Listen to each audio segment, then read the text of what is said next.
Whatever my hands did was worship. Whatever my tongue shaped was prayer. That was Shiva's secret teaching. I wore it and it became my skin. Lockdown period, far from being a punishment, became for me a moment of self-exploration.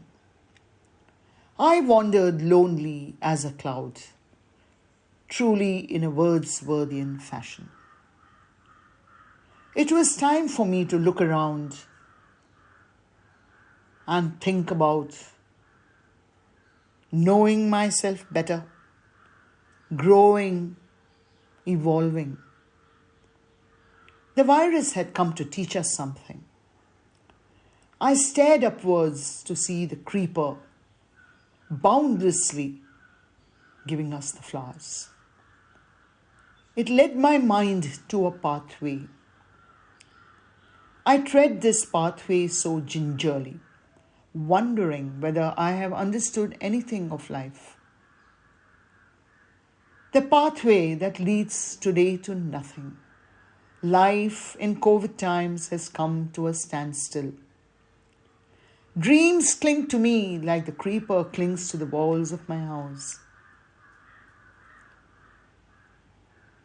Looking at plants hanging, I think of the future of hundreds of migrants hanging in suspense.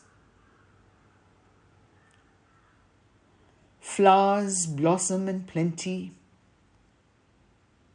only to be faded away by evening. Is life so delicate that a small little virus has reduced our entire existence to nothing? I offer my flowers to this goddess. I pluck flowers from my garden to see my hands shape itself into a gesture of offering and giving. Can the stone gods help us? Can the remover of obstacles remove this massive obstacle haunting my countrymen? The science of Mudra, mentioned in the Hatha Yoga texts and the texts relating to dancing, occupies my living hours. I want to decode, like in the emoticons we receive every day in our WhatsApp messages. Hands trying to tell us something, fingers forming themselves into shapes, trying to express themselves.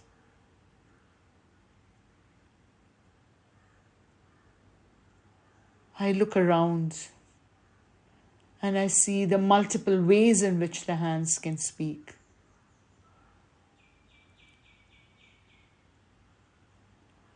I see my stone god with his hands of fearlessness, of creation and destruction. Will he save these hands carrying the burdens of their lives, walking homewards? The hands carrying the little child on their shoulders. Hands that carry the little baggage that they have collected during their years. Hands that hold the little ones and leading them to their homes. Families rallying around, clutching their hands, feeding their children.